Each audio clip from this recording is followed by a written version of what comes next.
Hello Year 11, hope you're doing well. Let me know if this is helpful at all or not helpful. I'm just going to be going through the last, 4, maybe 5 questions out of today's work and just working through it, alright? So this first one, calculate the normal reaction force acting on a 1.2 kilogram book that is lying on a bench if you press on it with a force of 20 newtons or pull upwards on it with a force of 4 newtons. So hopefully, if you've done those little bit of reading, we've got these 2 new equations to use. Well, it's just one really. We've got gravitational force, which is a vector, is equal to weight divided by mass. And we usually see this written once we reorganize it as weight equals mass times gravity. Alright? So if we're finding the normal reaction force on this book, we know that the normal reaction force is a force that is constantly counteracting the weight of that book. So if we were going to find weight here, all we do is plonk our numbers into this equation. So our mass of this book is 1.2 kilograms. That's easy. And gravity, we know by doing our reading the other day, gravity is always taken as 9.8 meters a second. All right? We times 1.2 by 9.8, we get 11.76 newtons.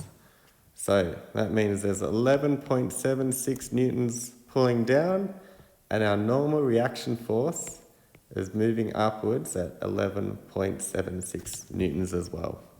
So for A, if we were going to press on this with a force of 20 newtons, what we're doing is we're increasing this downward force by 20 newtons. And so this normal reaction force is going to automatically balance that out, okay? So all we're doing for that one is taking this number here, 11.76, and we're adding this 20 newtons here. So 11.76 plus 20 equals 31.76 newtons upwards, because we're talking about the normal reaction force. So that's the one going up. B, 11.76 newtons. So we're still talking about our reaction force here, but this time we are pulling upwards on it with a force of 4 newtons. So someone is maybe standing here and they're pulling upwards with 4 newtons. So what this is doing is this is reducing the amount of normal reaction force up the top that we need.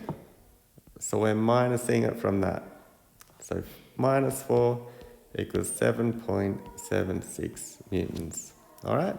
And this would also be reducing the amount of weight on that book. All right? Question 6. An 8 kilogram wooden sled is pulled over the snow by means of a rope that makes an angle of 40 degrees with the horizontal. If the rope has a tension of 70 newtons, what is the normal reaction force acting on the sled? So let's put in our numbers first. So we've got a 8 kilogram sled. We've got a rope, which is 40 degrees with the horizontal. And we've got a tension on this rope of 70 newtons. So if we're trying to find the normal reaction force on this sled, we can work that out by finding the weight. But this normal reaction force here is going to be offset by the force of this rope here pulling it across, okay? Pulling the sled across. So to find out how much we are offsetting that by, we can remember that this sled has two different components, doesn't it? It's got a vertical component and a horizontal component. So if we find out the vertical component of this, we're finding out how much force this sled is taking off from this normal reaction force up here. Okay? I hope that makes sense. So, what we're going to do first, we're just going to find out, let's get a better pen. So we're going to find out the normal reaction force if this sled was just staying still, okay? So we're going to work out the weight first, because mass times gravity. So the weight of the sled is 8.0 kilograms times 9.8 for our gravity, which will give us 78.4. So if this sled was staying still, we'd have 78.4 newtons of weight pulling down and a normal reaction force of 78.4 newtons pushing up. Now, to figure out our vertical component, remember, we're going to use R. Let's stop using that. Let's get a different color. We're going to find R sine theta. Remember? So we're finding our vertical component. So this number here. So we're going to get this 70 sine this 40, which will give us 45 newtons, which is this value here, okay? So if we could maybe try to imagine this a bit better, we know we've got a normal reaction force of 78.4 newtons if the sled was standing still, but because we're pulling it with this force here, we can find the vertical component of that force as this 45 newtons, and that's kind of taking the pressure off or alleviating that force from this one here. So, what we're going to do to find our normal reaction force, 78.4 from here, minus 45 from here, which is 33.4 newtons. So what we've really done, taken this number here, minused it from here, to give us the leftover normal reaction force acting on this sled. Okay? Question 7. What would be the frictional force acting on a 3 kilogram box dragged over a surface with which it has a coefficient of friction of 4? So, with our coefficients of friction, don't need a unit, it's nice and easy. Our equation that you hopefully learnt today, force of friction equals the coefficient of friction times the normal reaction force. And that's all we really need here, okay? So we're looking for our frictional force, We are given a coefficient of friction, and we're already given, we're not given, we've got to find out our normal reaction force here. So remember, if we're finding out our normal reaction force, we can just figure out by figuring out the weight. So weight of an object equals mass times gravity. So we've got 3 kilograms times 9.8, which is equal to 29.4. So on this here box, 29.4 newtons are pulling down, 29.4 newtons are pulling up. And this is our normal reaction force. All right? So, plugging in our numbers to that equation now, our frictional force equals our coefficient of friction for times 29.4, our normal reaction force.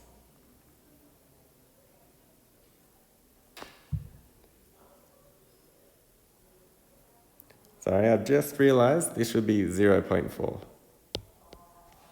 this will be 0.4 times 29.4, which will give us your number as 11.76 newtons. And so if we were trying to make sense of this box is getting pulled over a surface. This surface has a coefficient of friction of 0.4, which is how hard it is to pull something across, how much friction it has. And the frictional force is the amount of force it's generating in this direction, which is 11.6 newtons. All right? All right. Now, question 8. Calculate the coefficient of friction between a surface and a 2.0 kilogram object sliding across it if there is a frictional force of 3.5 newtons acting on the object. So again, very first thing we're going to figure out the normal reaction force here. Okay? So W equals mg 2.0 times 9.8 equals 19.6.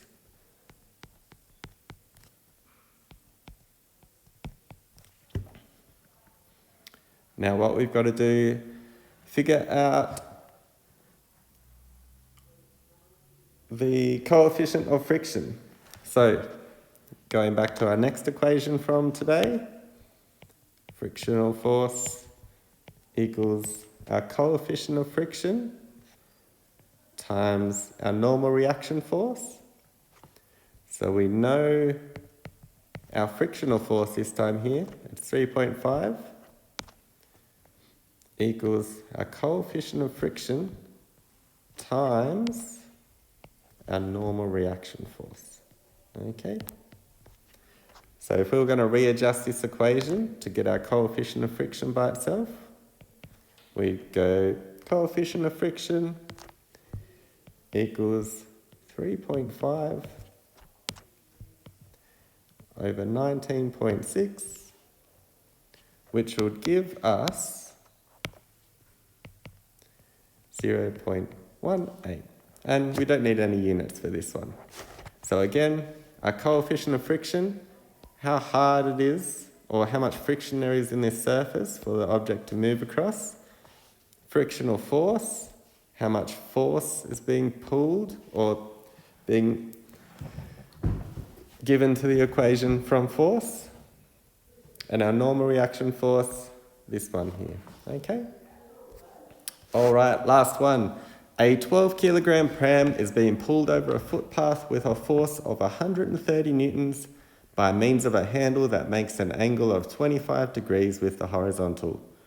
What is the coefficient of friction if there is a frictional force of 8 newtons between the wheels of the pram and the footpath? Well, let's start putting in these values. So this pram weighs 12 kilos. It's being pulled over the footpath with a force of 130 newtons by a handle that makes an angle of 25 degrees with the horizontal. What is the coefficient of friction if there is a frictional force of 8 newtons between the wheels of the pram and the footpath? So 8 newtons. So this is similar to question 6. So we've got to figure out, first off, the normal reaction force, and this normal reaction force is going to be offset by the vertical component of this pulling force. All right? So, very first thing we're going to do, we're going to find out our weight here, so we can find out our normal reaction force if the object was standing still. So weight equals mass times gravity. That is equal to 12 times 9.8 equals 117.6 newtons. So if this pram was standing still, there'd be 117.6 newtons pulling up and 117.6 newtons pulling down. Now we need to subtract the vertical component of this here, of this pulling weight here, okay? So same as before, we're going to use that equation we've been using to find our vector components. If we find a vertical component, we're using sine. So we're going 130 from this one here, sine 25, which is going to give us 54.94 newtons. So this little component here, you could think of it as an upward force coming out of here is 54.94. And we know from question 6, we can minus our normal reaction force of our pram from our normal reaction force, or our vertical component, sorry, of our pulling force. And we'll get 62.66 newtons. All right, now we're not quite finished with this one yet. We need to find the coefficient of friction if there is a frictional force of 8 newtons. So going back to our equation for friction, frictional force equals coefficient of friction times our normal reaction force. What we're trying to find is coefficient of friction again. So we've got our frictional force of 8, which is equal to our coefficient of friction times this one here. So if we rearrange that one again, we'll get coefficient of friction equals 8.0 over 62.66, which is going to give us 0.1277. And we don't need any units again. So that means this surface here has a friction of 0.1277. Hope that all makes sense. Just send me an email or put up a question on Google Classroom if you want me to go through any of these again. Alrighty?